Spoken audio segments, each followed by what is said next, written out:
Good evening. Good evening, everyone. Hello, my name is Brittney, and welcome to Good News December. I'm on today just to share some good news and to talk about all the goodness that has been happening in my life. And I hope that the women or men that join today are blessed or are inspired and are just encouraged to keep continuing on their journey, whatever your journey may be. So the last time I was actually on with Miss Portia, I kind of pretty much touched on a tough time in my life. A lot of people know my story. A lot of people know what I kind of went through 2 years ago with my divorce and how that affected me and things like that. But I'm not going to pretty much dwell on that too much. I may touch on it a little bit here and there, but this is good news December. So I'm going to share some good news and talk about how God has been working in my life, share a little bit of testimony about how um, things have changed from the last time I was on the show, which was about 2 years ago, to actually now, maybe a year and a half ago.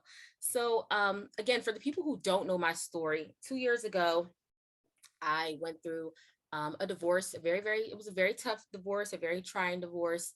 It actually shook me in a way. It kind of made me question my faith, question who I was as a woman. It questioned myself as a mother. Like it just made me question everything that was in everything. And I went through a very, very, very tough time. I went through a season of depression and I just wasn't myself. I wasn't the Brittney, the vibrant Brittney that people knew. And it really took over me in the spirit of depression. It's tough because it's something that people were actually dealing with when I was dealing with it 2 years ago, 3 years or 5 years ago. And people are really, really, really, really dealing with it now. Of course, with the recent passing of Twitch, the guy who was Ellen's DeGeneres DJ, that affected a lot of us in a crazy way. So I just want to say depression is real, guys.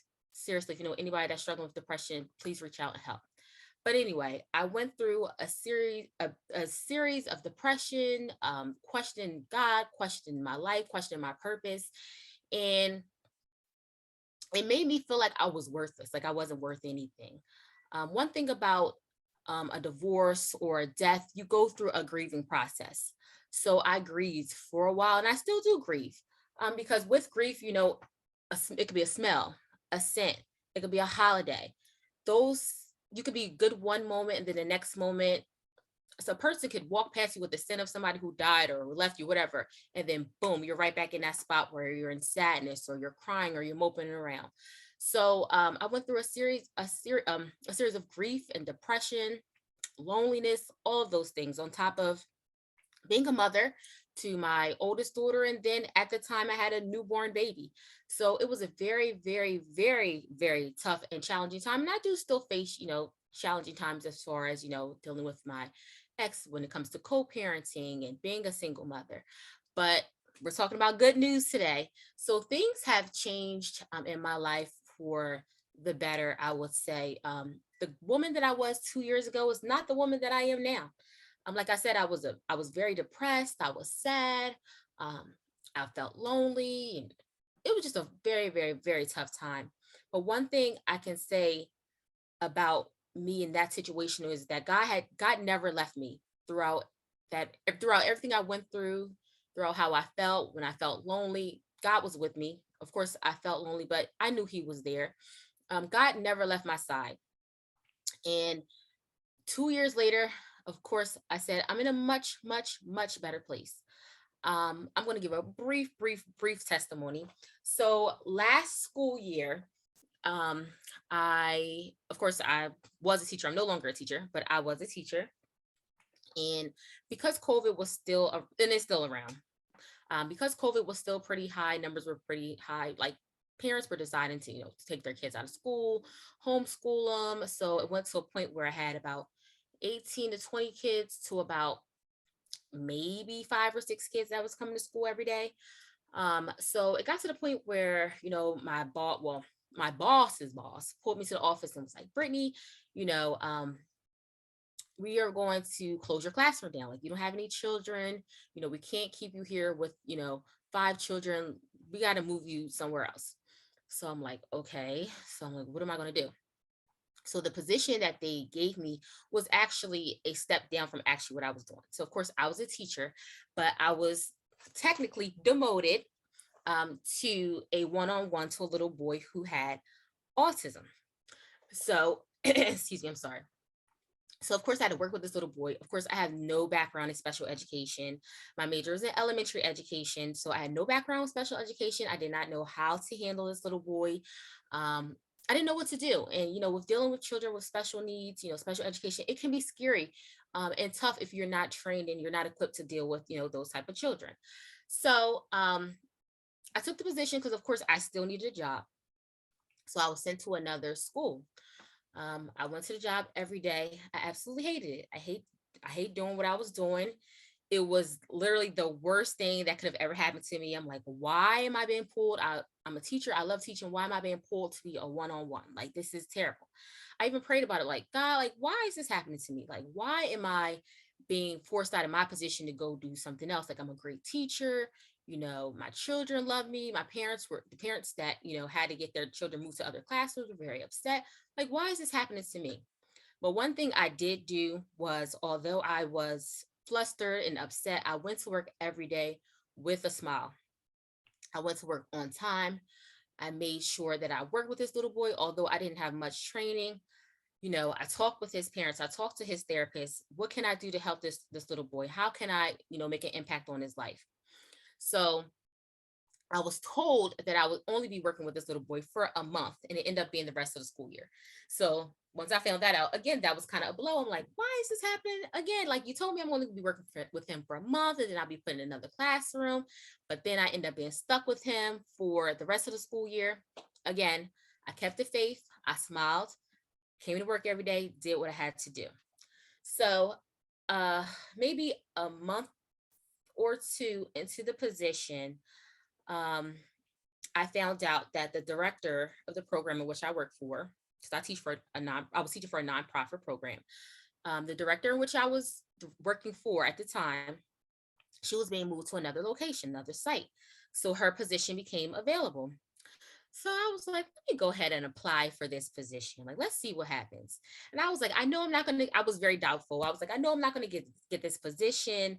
Um, you know, I'm the teacher that was late for work all the time. Like, I had to call out because the kids are sick. Like, I don't have a good reputation. Like, they're not gonna hire me for this position.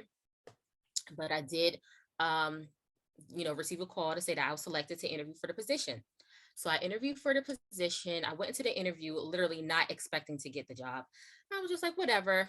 And I even told I even told the executive director after, I got the news. I was just like, I wasn't expecting to, get any good news from back or any good, feedback from this position. Cause I literally just went into it. I didn't prepare. I'm just like, God, if I get it, I get it.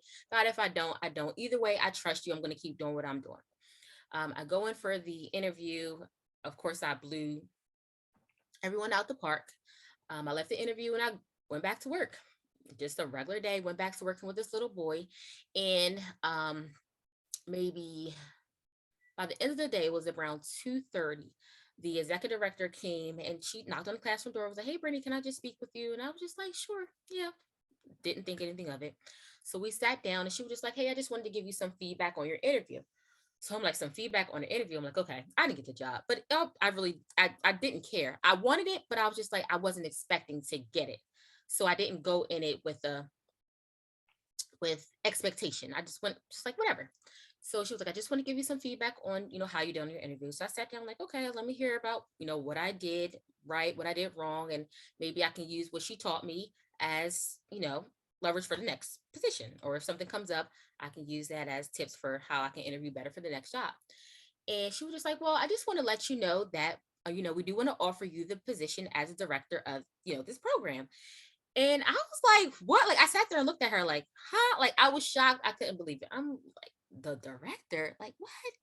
Brittany, the director? No, no way. So I kind of just sat there in disbelief. And she was like, yes, because and I looked and I literally said to her, no way. And she was like, no, Brittany, you did an amazing job. You blew us out of the water, and we want to give you this position. So I'm like, oh my God, still in shock, couldn't believe it.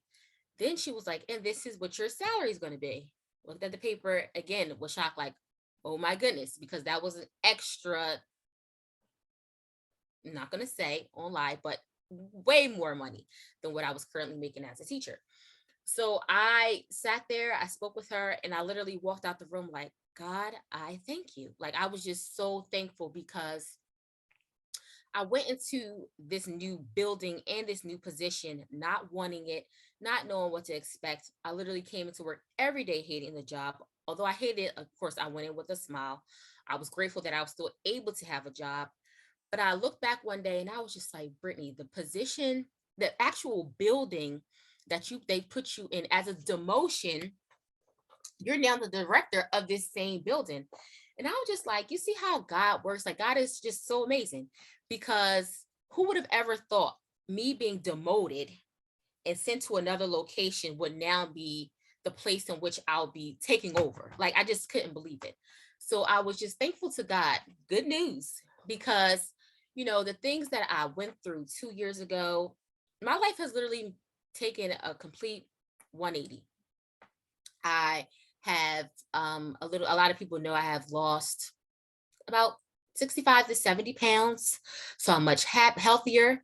I'm much happier. I have a brand new, career, still same company in which I love. I go to work every day happy. I go to work, loving what I do. I service families. I have employees. So I go to work loving what I do. And that's an ultimate test. It's a great testimony for people who maybe put in situations and they're just like, God, what are you doing? God, I don't know what you're doing. How can I trust you in a situation where I don't like what I'm doing, or I don't like what I see, or, I don't see any good coming out of it. And he's literally just sitting back like, I already had the plan written out for you. Just sit back and just trust me. So that was a lesson for me, like in that situation with the whole job. Like, I hated it. But even now thinking about it, it was a test of my patience too, because I didn't know how to work with a child with autism. And now I have children in my building who have autism. I'm working with families who have children with autism. So now it's just like, I now have experience. I have experience because I'm getting training on what autism is. I'm working with families, being able to advocate for them. I'm working with children who have it. So it's just like, that working with that little boy was literally a building block of what was going to happen and all the good that was going to come out of that situation. So I'm thankful to God. So like I said, that one situation, the bad that happened, 2 years ago in my life, I am just happy and grateful to God that I'm not that person anymore, and that good has literally come out of my life. Like I said, I've gotten a new job. I've lost a ton of weight and I'm healthier. I no longer have to take pills that I was taking every day because I'm in a much healthier and happier space. I'm no longer dealing with depression. That aspect of my life is gone. I'm just an overall much better and happier person. But I will say there are challenges that come along. Not every day is a good day. There are days where I am upset, I'm sad. I'm a single mother. So those days are tough. Those days are extremely hard. You can't, number one, you can't prepare. There's no guide for parenting, period. But to go from a two-parent household to a one-parent household when everything falls on you, that is extremely, extremely hard and extremely tough. So I had to learn, like, I literally had to pull on God for strength. I had to quote scriptures.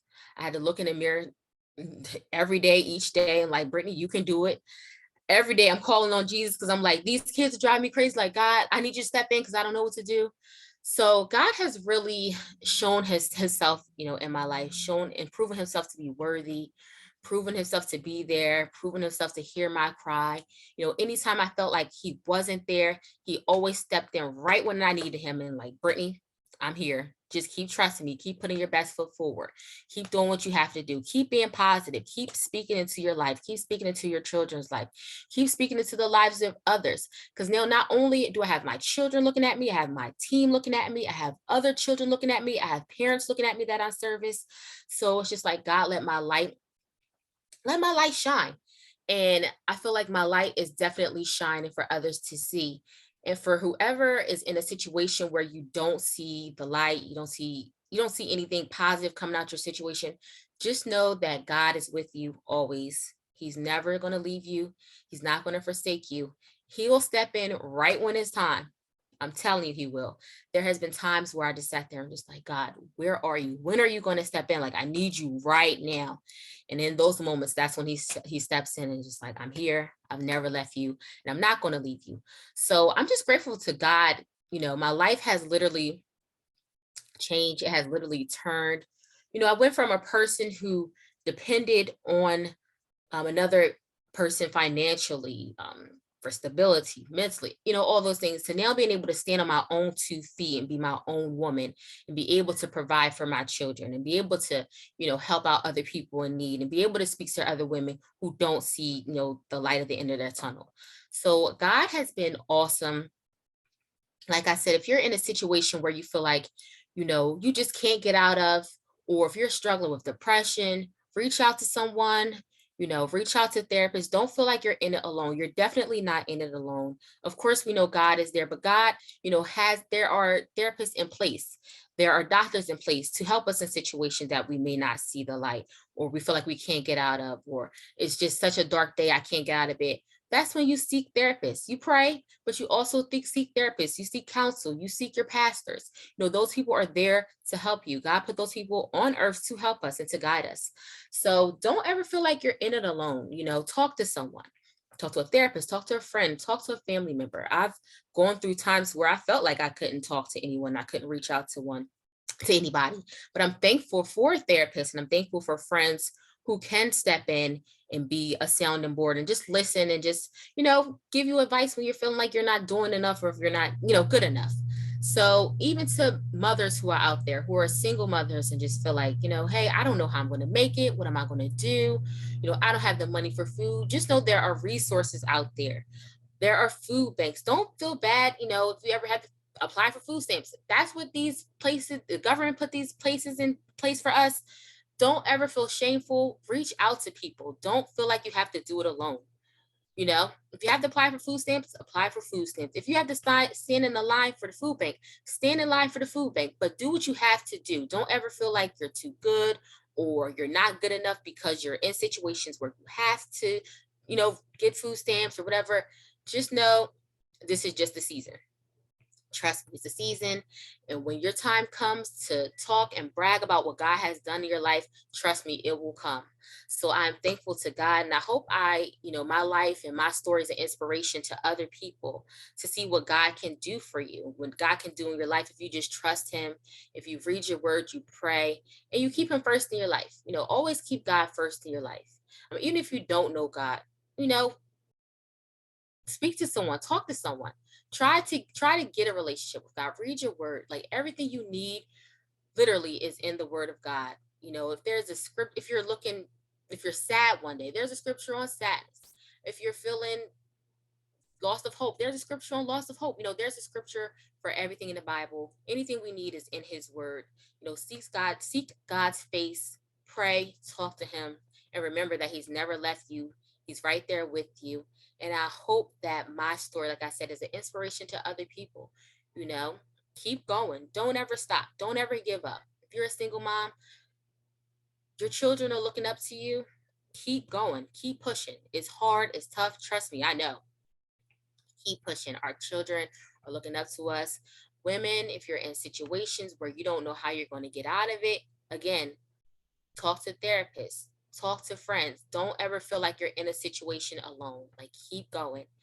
People are looking up to you. And one thing that I've learned was, I never knew whose life I was impacting or who was looking at me until now, where people were just like, what, Brittany, you're doing an amazing job. Keep it up. And I'm just like, I didn't even know you were looking. I didn't even know you noticed me.